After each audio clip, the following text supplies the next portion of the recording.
سے کافروں کا۔ وَلَقَدْ أَنزَلْنَا إِلَيْكَ آيَاتٍ بَيِّنَاتٍ، اور ہم نے اتاری تیری طرف آیتیں روشن، وَمَا يَكْفُرُ بِهَا، اور انکار نہ کریں گے إِلَّا الْفَاسِقُونَ، ان آیتوں کا یعنی ان آیتوں کا انکار نہ کریں گے مگر یہ کہ جو نافرمان ہیں۔ اور بعض یہودیوں نے حضور اکرم صلی اللہ علیہ وسلم سے یہ کہا تھا کہ آپ پر کوئی ایسی دلیل واضح نازل نہ ہوئی جس کو ہم بھی جانتے پہچانتے۔ اس کے جواب میں کہا جاتا ہے کہ وہ تو ایک ہی واضح دلیل کو لیے پھرتے ہیں، ہم نے تو آپ کے پاس بہت سے دلائل واضح نازل کیے ہیں جن کو وہ بھی خوب جانتے پہچانتے ہیں، سو ان کا انکار نہ جاننے کی بنا پر نہیں ہے بلکہ یہ انکار عدل و حکمی کی عداوت عادت کی وجہ سے کیا کہہ رہے ہیں، بلکہ یہ انکار عقل و فہمی کی عادت کی وجہ سے ہے، اور قاعدہ کلیہ یہ ہے کہ کوئی انکار نہیں کیا کرتا ایسے دلائل کا مگر صرف وہی لوگ جو عدل و حکمی کے عادی ہیں۔ یہ آیت ہے أَوَكُلَّمَا عَاهَدُوا أَحَدًا نَبَذَهُ فَرِيقٌ مِّنْهُمْ، کہ جب کبھی باندھیں گے کوئی قرار تو پھینک دے گی اس کو ایک جماعت ان میں سے، بل اکثرهم لا یؤمنون، بلکہ انہی میں اکثر یقین نہیں کرتے۔ کہ بعض یہودیوں کو جب وہ عہد یاد دلایا گیا جو ان سے رسول اکرم صلی اللہ علیہ وسلم پر ایمان لانے کے باب میں توریت میں لیا گیا تھا، تو انہوں نے خود عہد لانے ہی سے صاف انکار کر دیا۔ اس کے متعلق ارشاد ہوتا ہے کہ کیا اس عہد لانے سے ان کو انکار ہے، اور ان کی تو یہ حالت ہے کہ انہوں نے اپنے مسلم عہدوں کو بھی کبھی پورا نہیں کیا، بلکہ کیا کہہ رہے ہیں، جب کبھی بھی ان لوگوں نے کوئی عہد کیا ہوگا ضرور اس کو ان میں سے کسی نہ کسی فریق نے نظر انداز کر دیا ہوگا، بلکہ ان عہد نہ کرنے والوں میں زیادہ تو ایسے ہی نکلیں گے جو دوسرے سے عہد کا یقین ہی نہیں رکھتے۔ سو تعمیل نہ کرنا تو فسق تھا ہی، یہ یقین نہ کرنا اس سے بڑھ کر کفر ہے۔ دیکھیے ایک جماعت کی تخصیص اس لیے اس میں کی گئی ہے کہ بعض ان میں کے ان عہد کو پورا بھی کرتے تھے، حتیٰ کہ آخر میں جناب رسول اکرم صلی اللہ علیہ وسلم پر بھی ایمان لے آئے۔ اگلی آیت ہے وَلَمَّا جَاءَهُمْ رَسُولٌ مِّنْ عِنْدِ اللَّهِ، اس کی طرف اور جب پہنچا ان کے پاس رسول اللہ تبارک تعالیٰ کی طرف سے، پھر ایک دوسری سہولت مصدق لما معہم، تصدیق کرنے والا اس کتاب کی جو ان کے پاس ہے، نبذ، کیا کہہ رہے ہیں، نبذ فریق من الذین اوتوا الکتاب، دو معنی کے لیے تو پھینک دیا ایک جماعت نے اہل کتاب سے کتاب اللہ وراء ظہورہم، یعنی اللہ کی کتاب کو اپنے پیٹھ کے پیچھے، کأنہم لا یعلمون، گویا کہ وہ جانتے ہی نہیں۔ دیکھیے اس کتاب میں ایک خاص اہل شکری کا ذکر فرماتے ہیں کہ جس میں رسول اکرم صلی اللہ علیہ وسلم پر ایمان نہ لانے میں کلام تھا، اور رسول اکرم صلی اللہ علیہ وسلم میں کلام تھا۔ ارشاد ہوتا ہے اور جب ان کے پاس ایک عظیم الشان پیغمبر آئے تو اللہ تبارک تعالیٰ کی طرف سے جو رسول ہونے کے ساتھ تصدیق بھی کر رہے ہیں اس کتاب کی جو ان لوگوں کے پاس ہے، یعنی توریت کی، کیونکہ اس میں آپ کی نبوت کی خبر ہے، تو اس حالت میں آپ پر ایمان نہ لانا عین توریت پر عمل تھا، جس کو وہ بھی کتاب اللہ جانتے ہیں، مگر باوجود اس کے بھی ان اہل کتاب میں سے ایک فریق نے خود اس کتاب اللہ کو اس طرح پس پشت ڈال دیا جیسے ان کو اس کے مضمون یا کتاب اللہ ہونے کا گویا علم ہی نہیں ہے۔ کیا کہہ رہے ہیں، گویا کہ ان کو اس کا علم ہی نہیں۔ وَاتَّبَعُوا مَا تَتْلُو الشَّيَاطِينُ عَلَىٰ مُلْكِ سُلَيْمَانَ، اور پیچھے ہو لیے اس علم کے جو پڑھتے تھے شیطان سلیمان علیہ السلام کی بادشاہت کے وقت۔ وَمَا كَفَرَ سُلَيْمَانُ، اور کفر نہیں کیا سلیمان علیہ السلام نے، وَلَٰكِنَّ الشَّيَاطِينَ كَفَرُوا يُعَلِّمُونَ النَّاسَ السِّحْرَ، لیکن شیطانوں نے کفر کیا کہ سکھلاتے تھے لوگوں کو جادو۔ وَمَا أُنزِلَ عَلَى الْمَلَكَيْنِ بِبَابِلَ هَارُوتَ وَمَارُوتَ، اور اس علم کے پیچھے ہو لیے جو اتارا دو فرشتوں پر شہر بابل میں جن کا نام ہاروت اور ماروت ہے۔ وَمَا يُعَلِّمَانِ مِنْ أَحَدٍ، اور نہیں سکھاتے تھے وہ، کیا کہہ رہے ہیں کہ نہیں سکھاتے تھے وہ، حتیٰ یہاں تک یقولو انما نحن فتنۃ فلا تکفر، دونوں فرشتے کسی کو جب تک یہ نہ کہہ دیں کہ ہم کو تو آزمائش کے لیے بھیجا گیا ہے یا ہم تو آزمائش کے لیے ہیں، فیتعلمون منہما، کیا کہہ رہے ہیں کہ ہم کو تو آزمائش کے لیے بھیجا گیا ہے، فلا تکفر، سو تم کافر مت ہو جاؤ یا کافر مت ہو، فیتعلمون منہما، پھر ان سے سیکھتے وہ جادو، ما یفرقون بہ بین المرء وزوجہ، جس سے جدائی ڈالتے مردوں میں اور اس کی عورتوں میں، وما ہم بضارین بہ، اور وہ اس سے نقصان نہیں کر سکتے تھے، من احد الا باذن اللہ، کسی کا بغیر حکم اللہ کے، کیا کہہ رہے ہیں، کسی کا کچھ نقصان نہیں کر سکتے تھے، وَيَتَعَلَّمُونَ مَا يَضُرُّهُمْ وَلَا يَنفَعُهُمْ، اور سیکھتے تھے وہ چیز جو نقصان کرے ان کا اور فائدہ نہ کرے، وَلَقَدْ عَلِمُوا لَمَنِ اشْتَرَاهُ مَا لَهُ فِي الْآخِرَةِ مِنْ خَلَاقٍ، اور وہ خوب جان چکے ہیں کہ جس نے اختیار کیا جادو کو نہیں ہے اس کے لیے آخرت میں کچھ حصہ، وَلَبِئْسَ مَا شَرَوْا بِهِ أَنفُسَهُمْ لَوْ كَانُوا يَعْلَمُونَ، بہت ہی بری چیز ہے جس کے بدلے بیچا انہوں نے اپنے آپ کو اگر ان کو سمجھ ہوتی وَلَوْ أَنَّهُمْ آمَنُوا وَاتَّقُوا لَمَثُوبَةٌ مِّنْ عِندِ اللَّهِ خَيْرٌ، اور اگر وہ ایمان لاتے اور تقویٰ کرتے تو بدلہ پاتے اللہ کے یہاں سے بہتر۔ کیا کہہ رہے ہیں کہ اگر وہ ایمان لاتے اور تقویٰ کرتے تو بدلہ پاتے اللہ کے یہاں سے بہتر، خیرٌ یعنی بہتر، لَوْ كَانُوا يَعْلَمُونَ اگر ان کو سمجھ ہوتی۔ دیکھیے اس آیت میں کیا بتایا گیا ہے کہ یہ بے وقوف لوگ حضرت سلیمان علیہ السلام کی طرف جادو کی نسبت کرتے تھے، اور یہ کون تھے؟ یہودی تھے۔ اس لیے اللہ تبارک تعالیٰ نے درمیانی آیت میں حضرت سلیمان علیہ السلام کی برات بھی ظاہر فرما دی۔ دوسری بات یہ ہے کہ ان آیتوں سے یہودیوں کی برائی کرنا مقصود ہے، کیونکہ ان میں جادو کا چرچا تھا۔ دیکھیے ان آیتوں کے متعلق زہرہ کا ایک لمبا چوڑا قصہ بھی مشہور ہے جو کسی معتبر روایت سے ثابت نہیں ہے۔ اور تیسری کیا بات بتائی گئی؟ اور یہودی سب باتوں کے جاننے کے بعد چونکہ عمل علم کے خلاف کرتے تھے، کیا کرتے تھے کہ عمل علم کے خلاف کرتے تھے اور تدبیر سے کام نہ لیتے تھے، اس لیے اول تو ان کے جاننے کی خبر دی اور پھر آخر میں یہ کہہ کر اس کی نفی بھی کر دی کہ کاش ان کو علم و عقل ہوتی، کیونکہ جس علم پر عمل اور تدبیر نہ ہو وہ جہل کے مانند ہے۔ ایک زمانے میں جس کی پوری تعلیم میں کوئی محققانہ رائے اور اس وقت سامنے نہیں کہ دنیا میں اس وقت خصوصاً بابل میں جادو کا کیا تھا؟ چرچا تھا۔ کیا بتایا جا رہا ہے کہ دنیا میں خصوصاً بابل میں یہ شہر ہے بہت زیادہ جادو کا چرچا تھا، اور اس کی عجیب اثرات کو دیکھ کر جاہلوں کو اس کی حقیقت اور انبیاء کرام کے معجزات کی حقیقت میں اختلاط و اشتباہ ہونے لگا، اور بعض لوگ اس پر عمل کرنے لگے، جیسا کہ موجودہ دور میں مسمرزم کے ساتھ لوگوں کا معاملہ ہو رہا ہے۔ اللہ تبارک تعالیٰ نے ایسے اشتباہ اور غلطی کے رفع کرنے کے لیے بابل میں دو فرشتے ہاروت و ماروت نامی اس کام کے لیے بھیجے کہ لوگوں کو سحر کی حقیقت اور اس کے شعبوں سے مطلع کر دیں، تاکہ اشتباہ جاتا رہے اور جادو پر عمل کرنے نیز جادوگروں کی اتباع کرنے سے اجتناب کر سکیں۔ اور جس طرح انبیاء علیہ السلام کی نبوت کو معجزات و دلائل سے ثابت کر دیا جاتا ہے، اسی طرح ہاروت و ماروت کے فرشتے ہونے پر بھی دلائل قائم کر دیے گئے کہ ہاروت و ماروت کے کیا ہونے، فرشتے ہونے پر بھی دلائل قائم کر دیے گئے تاکہ ان کے احکامات و ارشادات کی تعویل و اطاعت ممکن ہو۔ دیکھیے خاص کلام یہ ہے کہ فرشتوں نے بابل میں آ کر اپنا کام شروع کر دیا کہ سحر کے اصول و فروع کو ظاہر کر کے لوگوں کو اس عمل بدی سے کیا کہہ رہے ہیں، لوگوں کو اس کے عمل بدی سے بچنے کی اور ساحرین سے نفرت و دوری رکھنے کی تنبیہ اور تاکید۔ جیسے کوئی عالم دیکھے کہ جاہل لوگ اکثر نادانی سے کفر یا کلمات بک جاتے ہیں، اس لیے وہ تقریر یا تحریر ان کلمات کو جو اس وقت شائع ہیں جمع کر کے عوام کو مطلع کر دے کہ دیکھو یہ کلمات بچنے کے لائق ہیں، ان سے احتیاط رکھنا۔ کہ جب فرشتوں نے کام شروع کیا تو وقتاً مختلف لوگوں کی آمد و رفت ان کے پاس شروع ہوئی، اور وہ درخواست کرنے لگے کہ ہم کو بھی ان اصول و فروع سے مطلع کر دیا جائے تاکہ ناواقفی سے کسی اعتقادی یا عملی فساد میں مبتلا نہ ہو جائے۔ اس وقت فرشتوں نے بطور احتیاط و تبلیغ اور بنظیر اصلاح یہ التزام کیا کہ اصول و فروع بتانے سے قبل یہ کہہ دیا کرتے تھے کہ دیکھو ہمارے یہ بتانے کے ذریعے اللہ تبارک تعالیٰ کو اپنے بندے کی آزمائش بھی مقصود ہے کہ دیکھیں ان چیزوں پر مطلع ہو کر کون شخص اپنے دین کی حفاظت و اصلاح کرتا ہے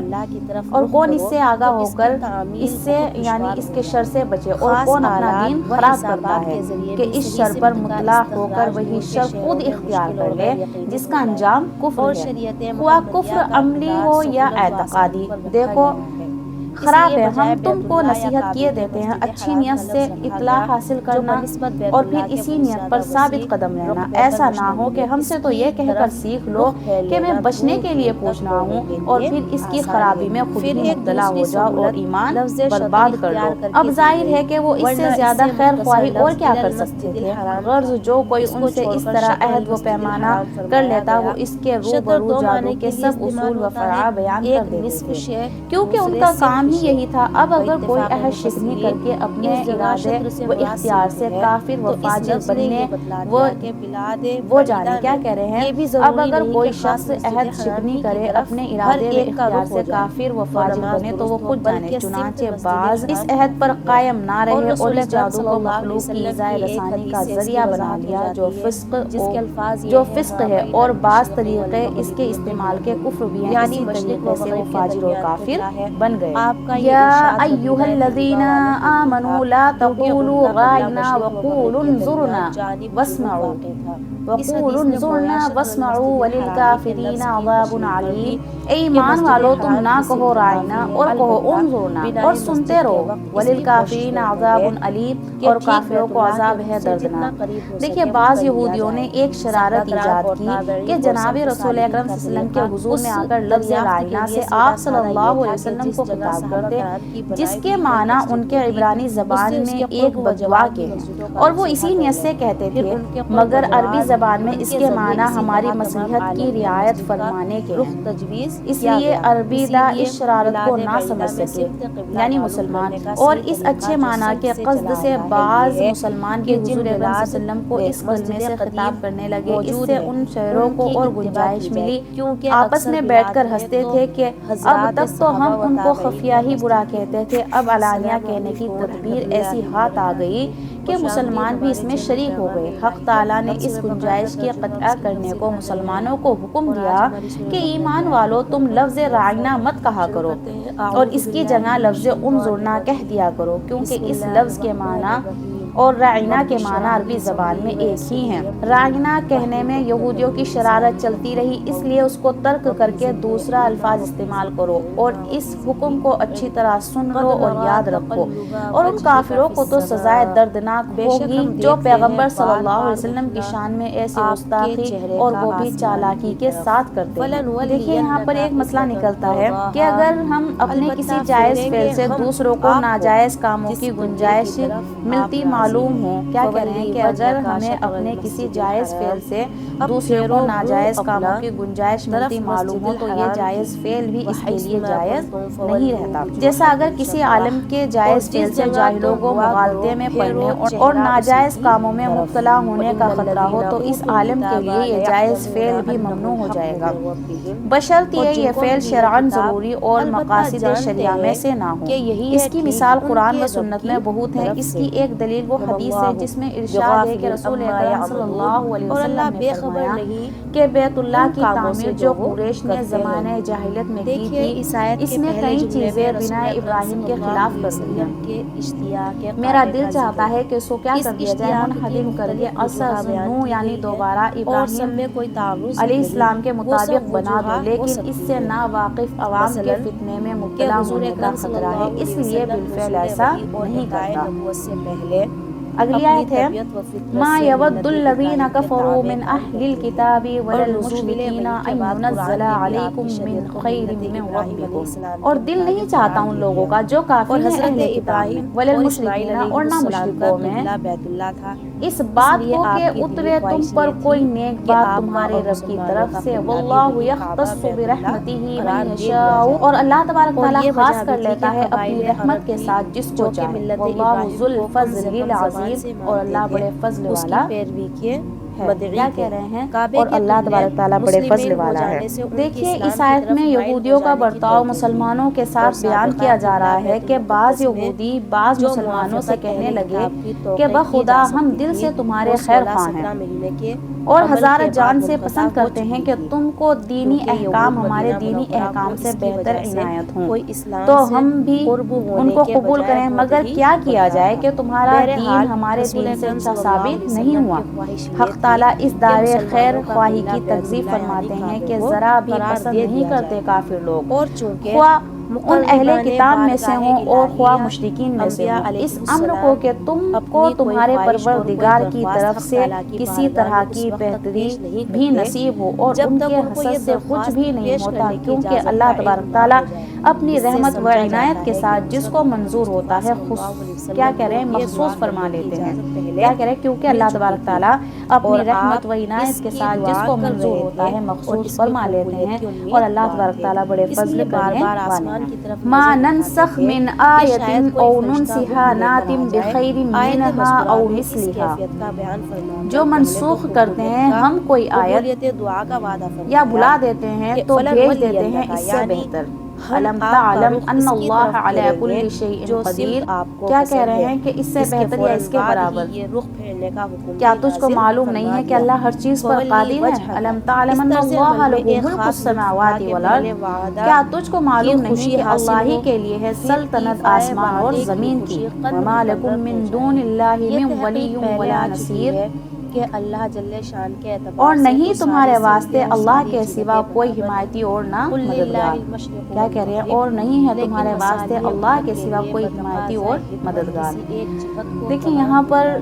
ما ننسخ من آیت او ننسها. اس آیت میں کسی آیت قرآن کے منسوخ ہونے کی جتنی صورتیں ہو سکتی ہیں سب کو جمع کر دیا. مگر رسول اللہ صلی اللہ علیہ وسلم کی نسخ کے معنی لغت میں ظاہر کرنے اور لکھنے کے آتے ہیں. اس پر تمام مفسرین امت کا خیال ہے کہ اس آیت میں نسخ سے مراد کسی حکم کو زائل کرنا یعنی منسوخ کرنا ہے اور اسی لیے اصلاح کتاب و سنت میں نسخ ایک حکم کے بجائے کوئی دوسرا حکم جاری کرنے کو کہا جاتا ہے. دیکھیے تبدیلی قبلے کا واقعہ جب ہوا تو یہودیوں نے اس پر طعن کیا اور مشرکین بھی بعض احکام کے منسوخ پر زبان تان دراز کرتے تھے.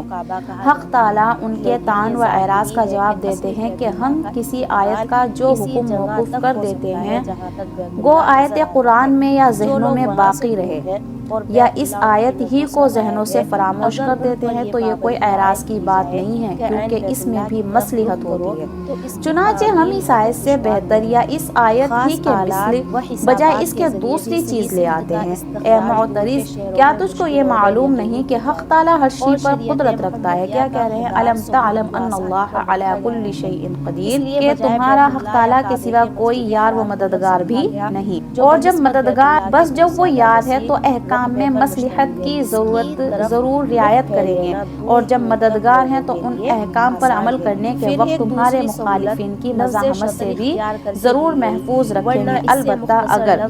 اس ضرورت سے بڑھ کر کوئی نفع اخروی ملنے والا ہو تو ظاہراً مخالف کا مسلط ہو جانا اور بات ہے. ام تريدون ان تسألوا رسولکم کما سئل موسیٰ من قبل. کیا تم مسلمان بھی چاہتے ہو کہ سوال کرو اپنے رسول سے جیسے سوال ہو یہ بھی ضروری نہیں کہ خاص قبل. مسجد حرام ہی کی ومن طرف یتبدل ہر ایک کا رخ ہو الکفر جائے بالایمان تو فقد نماز ضل درست ہو، بلکہ سواء صرف مسجد السبیل. حرام کافی ہے. اور جو کوئی اور رسول کفر اکرم لاوے صلی اللہ بدل علیہ ایمان وسلم کی کے ایک تو وہ حدیث سے اس کی بہکا وضاحت سیدھی ہو جاتی راہ ہے. سے. دیکھیے جس کے کیا کہہ رہے الفاظ ہیں یہ کہ ہیں بعض ما بین یہودی نے المشرق حضور اکرم صلی اللہ علیہ وسلم کی والمغرب خدمت میں یعنی عرض کیا مشرق و کہ مغرب جس کے طرح درمیان موسیٰ علیہ قبلہ ہے. السلام پر ایک آپ ہی کا یہ دفعہ ارشاد توریت مدینہ نازل ہوئی طیبہ والوں اسی کے طرح لیے آپ صلی اللہ علیہ کیونکہ وسلم پر ان کا قرآن قبلہ مجمع مشرق و طور پر مغرب کے لائیں. درمیان جانب اس پر جنوب ارشاد واقع ہوتا ہے کہ اس ہاں حدیث کیا میں تم گویا یہ چاہتے ہو کہ مسجد اپنے الحرامی کے لفظ کی رسول تشریح وقت کر سے دی کہ بیجا مسجد حرام کی درخواست صفت کرو کافی ہے. البتہ جیسا کہ اس بنائے کے قبل مسجد کے تمہارے وقت اس کی بزرگوں کوشش کی طرف بہتر سے ہے حضرت موسیٰ کہ علیہ ٹھیک السلام بیت سے بھی اللہ کے ایسے رخ سے ایسی جتنا قریب ہو درخواستیں سکے وہ کی کر جا لیا چکی. جائے. مثلا صحابہ خدا کرام تعالیٰ اور کو تابعین علانیہ اور دیکھنے سلف کی صالحین کا درخواست کی تھی طریقہ اس اور ایسی دریافت درخواستیں کے لیے جیسے سیدھا صرف سادہ رسول یہ صلی تھا اللہ کہ علیہ جس وسلم پر جگہ صحابہ اعراض کرام کرنا کی بنائی اور ہوئی کوئی مصلحہ مسجد الہی ہوتی پر اس سے اس کے مزاحمت قرب کرنا و ہی جوار کی مقصود ہو مسجدوں کا رخ اور سدھا ایمان کرنا. لانا پھر ان کے ایمان قرب و لانے کا جوار پھر بھی ان ارادہ کے نہ ذریعے ہو اسی طرح یعنی نری تمام کفر عالم کی میں بات ہے. مسجد کا